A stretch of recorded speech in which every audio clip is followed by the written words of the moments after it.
You are listening to The Evidence Locker. Today's episode is sponsored by Vitl. To get a free 2-week trial of personalized vitamins, head to Vitl.com. That's VITL.com. And use the code EVIDENCE at checkout. We would like to wish our listeners a happy festive season, however or whatever it is that you celebrate. This year, we'll be doing things a little differently. Falling in line with the age-old tradition of narrating a holiday ghost story, I'll do my best to do justice to the wonderfully dark short story by Algernon Blackwood, The Kit Bag. When the words "not guilty" sounded through the crowded courtroom that dark December afternoon, Arthur Wilbraham, the great criminal K.C. and leader for the triumphant defense, was represented by his junior. But Johnson, his private secretary, carried the verdict across to his chambers like lightning. "It's what we expected, I think," said the barrister without emotion. "And personally, I am glad the case is over." There was no particular sign of pleasure that his defense of John Turk, the murderer, on a plea of insanity, had been successful. For no doubt he felt, as everybody who had watched the case felt, that no man had ever better deserved the gallows. "I'm glad too," said Johnson. He had sat in the court for 10 days watching the face of the man who had carried out with callous detail one of the most brutal and cold-blooded murders of recent years. B. Counsel glanced up at his secretary. They were more than employer and employed. For family and other reasons, they were friends. "Ah, I remember, yes," he said with a kind smile. "And you want to get away for Christmas. You're going to skate and ski in the Alps, aren't you? If I was your age, I'd come with you." Johnson laughed shortly. He was a young man of 26, with a delicate face. "I can catch the morning boat now," he said. "But that's not the reason I'm glad the trial is over. I'm glad it's over because I've seen the last of that man's dreadful face. It positively haunted me. Bat white skin with the black hair brushed low over the forehead is a thing I shall never forget. And the description of the way the dismembered body was crammed and packed with lime into that—" "Don't dwell on it, my dear fellow," interrupted the other, looking at him curiously out of his keen eyes. "Don't think about it. Such pictures have a trick of coming back when one least wants them." He paused a moment. "Now go," he added presently, "and enjoy your holiday. I shall want all your energy for my parliamentary work when you get back. And don't break your neck skiing." Johnson shook hands and took his leave. At the door, he turned suddenly. "I knew there was something I wanted to ask you," he said. "Would you mind lending me one of your kit bags? It's too late to get one tonight, and I leave in the morning before the shops are open." "Of course. I'll send Henry over with it to your rooms. You shall have it the moment you get home." "I promise to take great care of it," said Johnson gratefully, delighted to think that within 30 hours he would be nearing the brilliant sunshine of the high Alps in winter. The thought of that criminal court was like an evil dream in his mind. He dined at his club and went on to Bloomsbury, where he occupied the top floor in one of those old, gaunt houses in which the rooms are large and lofty. The floor below his own was vacant and unfurnished, and below that were other lodgers whom he did not know. It was cheerless, and he looked forward heartily to a change. The night was even more cheerless. It was miserable, and few people were about. A cold, sleety rain was driving down the streets before the keenest east wind he had ever felt. It howled dismally among the big, gloomy houses, the great squares, and when he reached his rooms, he heard it whistling and shouting over the world of black roofs beyond his windows. In the hall, he met his landlady shading a candle from the draughts with her thin hand. "This come by a man from Mr. Wilbraham, sir."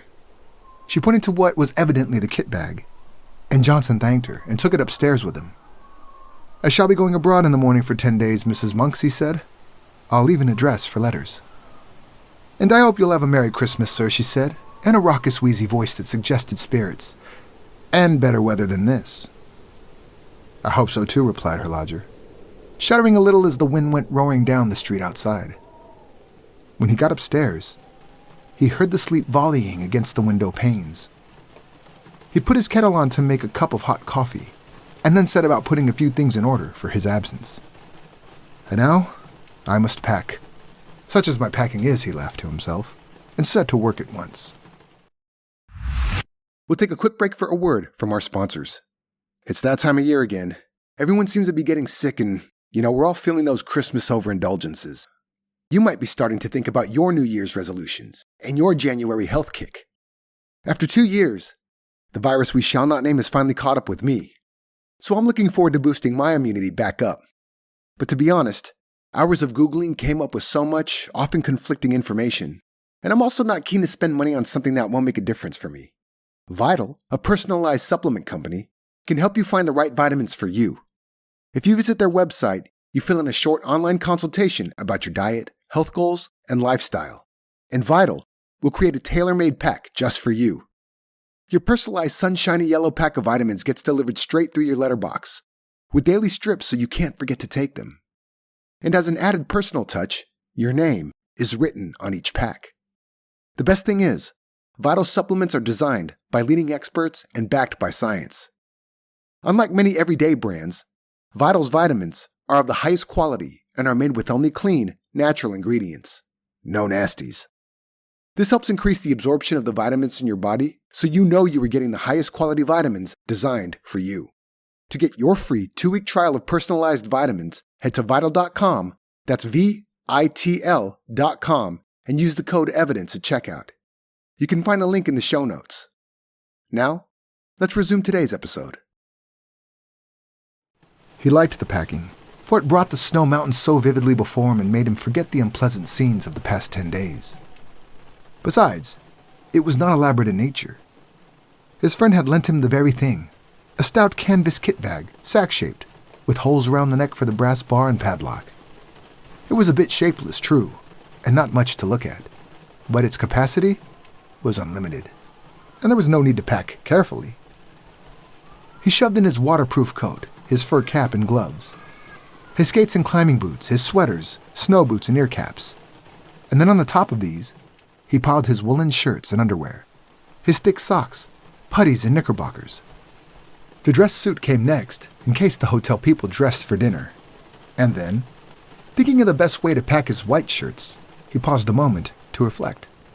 That's the worst of these kickbags, he mused vaguely, standing in the center of the sitting room where he had come to fetch some string. It was after 10 o'clock. A furious gust of wind rattled the windows as though to hurry him up, and he thought with the pity of the poor Londoners whose Christmas would be spent in such a climate.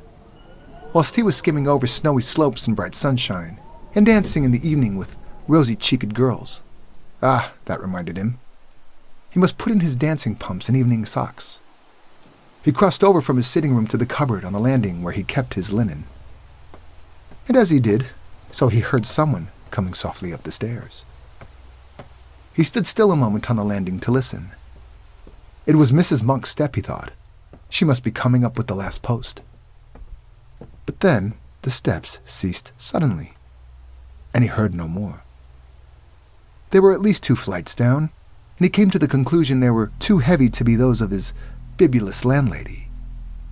No doubt they belonged to a late lodger who had mistaken his floor. He went into his bedroom and packed his pumps and dress shirts as best he could. The kit bag by this time was 2/3 full and stood upright on its own base, like a sack of flour.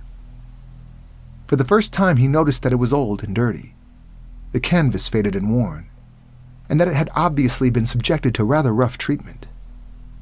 It was not a very nice bag to have sent him, certainly not a new one, or one that his chief valued. He gave the matter a passing thought and went on with his packing. Once or twice, however, he caught himself wondering who it could have been wandering down below, for Mrs. Monks had not come up with letters, and the floor was empty and unfurnished. From time to time, moreover, he was almost certain he heard a soft tread of someone padding around over the bare boards, cautiously, stealthily, as silently as possible, and further, that the sounds had been lately coming distinctly nearer. For the first time in his life, he began to feel a little creepy. Then, as though to emphasize this feeling, an odd thing happened. As he left the bedroom, having just packed his recalcitrant white shirts, he noticed that the top of the kit bag lopped over towards him, with an extraordinary resemblance to a human face. The canvas fell into a fold like a nose and forehead, and the brass rings for the padlock just filled the position of the eyes. A shadow, or was it a travel stain? For he could not tell exactly. Looked like hair. It gave him rather a turn, for it was so absurdly, so outrageously like the face of John Turk the murderer. He laughed, and went into the front room where the light was stronger. That horrid case has got on my mind, he thought. I shall be glad of a change of scene and air. In the sitting room, however, he was not pleased to hear again that stealthy tread upon the stairs, and to realize that it was much closer than before, as well as unmistakably real. And this time he got up and went out to see who it could be creeping about on the upper staircase at so late an hour. But the sound ceased. There was no one visible on the stairs. He went to the floor below, not without trepidation, and turned on the electric light to make sure that no one was hiding in the empty rooms of the unoccupied suite. There was not a stick of furniture large enough to hide a dog. Then he called over the banisters to Mrs. Monk's, but there was no answer, and his voice echoed down into the dark vault of the house and was lost in the roar of the gate that howled outside. Everyone was in bed and asleep. Everyone except himself and the owner of this soft and stealthy tread. My absurd imagination, I suppose, he thought. It must have been the wind after all, although it seemed so very real and close, I thought. He went back to his packing. It was by this time getting on towards midnight. He drank his coffee up and lit another pipe, the last before turning in. It is difficult to say exactly at what point fear begins, when the causes of that fear are not plainly before the eyes. Impressions gather on the surface of the mind, film by film, as ice gathers upon the surface of still water, but often so lightly that they claim no definite recognition from the consciousness. Then a point is reached where the accumulated impressions become a definite emotion, and the mind realizes that something has happened. With something of a start, Johnson suddenly recognized that he felt nervous, oddly nervous. Also, that for some time past the causes of this feeling had been gathering slowly in his mind, but that he had only just reached the point where he was forced to acknowledge them. It was a singular and curious malaise that had come over him, and he hardly knew what to make of it. He felt as though he was doing something that was strongly objected to by another person moreover who had some right to object. It was a most disturbing and disagreeable feeling, not unlike the persistent promptings of conscience, almost, in fact, as if he were doing something he knew to be wrong. Yet though he searched vigorously and honestly in his mind, he could nowhere lay his finger upon the secret of this growing uneasiness, and it perplexed him, distressed and frightened him. "Pure nerves, I suppose," he said aloud with a forced laugh. "Mountain air will cure all that. Ah," he added, still speaking to himself, "and that reminds me, my snow glasses." He was standing by the door of the bedroom during this brief soliloquy, and as he passed quickly towards the sitting room to fetch them from the cupboard, he saw out of the corner of his eye the indistinct outline of a figure standing on the stairs, a few feet from the top. It was someone in a stooping position, with one hand on the banisters, and the face peering up towards the landing. And at the same moment, he heard a shuffling footstep. The person who had been creeping about below all this time had at last come up to his own floor. Who in the world could it be? And what in the name of heaven did he want? Johnson caught his breath sharply and stood stock still. Then, after a few seconds' hesitation, he found his courage and turned to investigate. The stairs, he saw to his utter amazement, were empty. There was no one. He felt a series of cold shivers run over him, and something about the muscles of his legs gave a little and grew weak. For the space of several minutes, he peered steadily into the shadows that congregated about the top of the staircase where he had seen the figure, and then he walked fast, almost ran, in fact, into the light of the front room. But hardly had he passed inside the doorway when he heard someone come up the stairs behind him, with a quick bound, and go swiftly into his bedroom. It was a heavy, but at the same time, a stealthy footstep, the tread of somebody who did not wish to be seen. And it was at this precise moment that the nervousness he had hitherto experienced leaped the boundary line and entered the state of fear, almost of acute, unreasoning fear. Before it turned into terror, there was a further boundary to cross, and beyond that again lay the region of pure horror. Johnson's position was an unenviable one. "By Jove, that was someone on the stairs then," he muttered, his flesh crawling all over. "And whoever it was has now gone into my bedroom." His delicate pale face turned white, and for some minutes he hardly knew what to think or do. Then he realized intuitively that delay only set a premium upon fear, and he crossed the landing boldly and went straight into the other room where a few seconds before the steps had disappeared. "Who's there? Is that you, Mrs. Monks?" he called aloud as he went, and heard the first half of his words echo down the empty stairs, while the second half fell dead against the curtains in a room that apparently held no other human figure than his own. "Who's there?" he called again, in a voice unnecessarily loud and that only just held firm. "What do you want here?" The curtain swayed very slightly, and as he saw it, his heart felt as if it almost missed a beat. Yet he dashed forward and drew them aside with a rush. A window, streaming with rain, was all that met his gaze. He continued his search, but in vain. The cupboards held nothing but rows of clothes, hanging motionless, and under the bed there was no sign of anyone hiding. He stepped backwards into the middle of the room, and as he did so, something all but tripped him up. Turning with a sudden spring of alarm, he saw the kit bag. Odd, he thought. It's not where I left it. A few moments before, it had surely been on his right, between the bed and the bath. He did not remember having moved it. It was very curious. What in the world was the matter with everything? Were all his senses gone mad? A terrific gust of wind tore at the windows, dashing the sleet against the glass with the force of a small gunshot, and then fled away howling dismally over the waste of Bloomsbury roofs. A sudden vision of the Channel next day rose in his mind and recalled him sharply to realities. "There's no one here at any rate, that's quite clear," he exclaimed aloud. Yet at the time he uttered them, he knew perfectly well that his words were not true, and that he did not believe them himself. He felt exactly as though someone was hiding close about him, watching all of his movements, trying to hinder his packing in some way.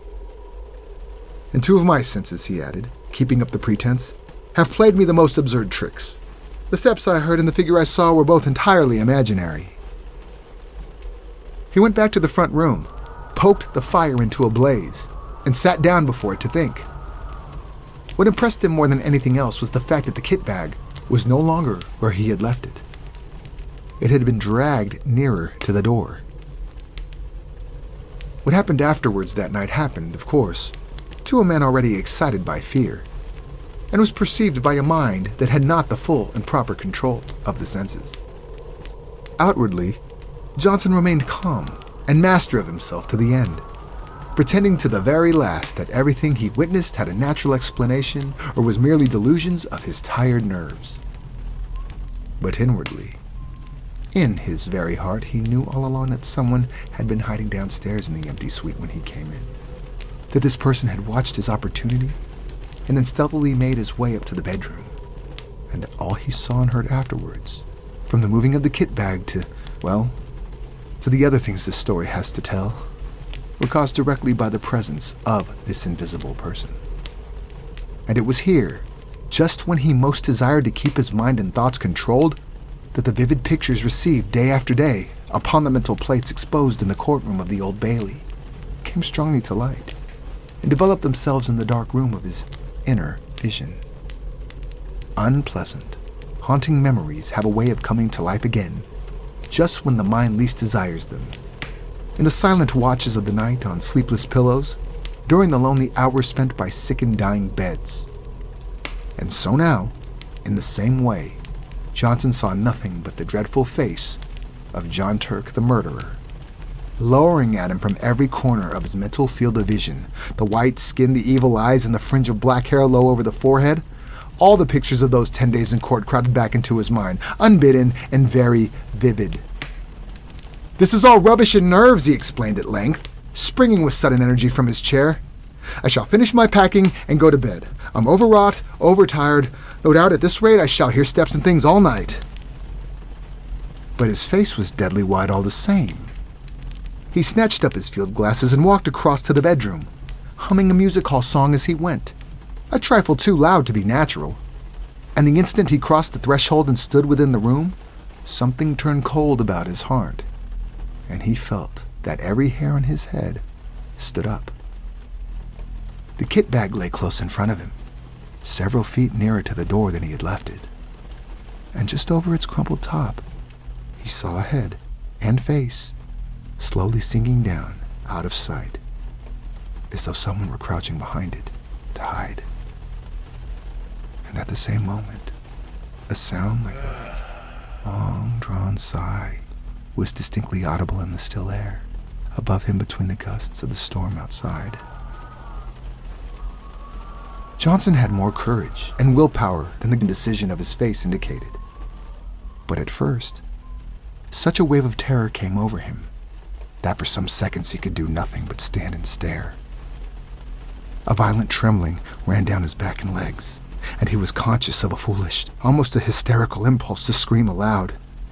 That sigh seemed in his very ear, and the air still quivered with it. It was unmistakably a human sigh. "Who's there?" he said at length, finding his voice, but thought he meant to speak with loud decision. The tones came out instead in a faint whisper, for he had partly lost the control of his tongue and lips. He stepped forward so that he could see all round and over the kit bag. Of course there was nothing there, nothing but the faded carpet and the bulging canvas sides. He put out his hands and threw open the mouth of the sack where it had fallen over, being only 3 parts full. And then he saw, for the first time, that round the inside, some 6 inches from the top, there ran a broad smear of dull crimson. It was an old and faded blood stain. He uttered a scream and drew back his hands as if they had been burnt. At that same moment, the kickbag gave a faint but unmistakable lurch forward towards the door.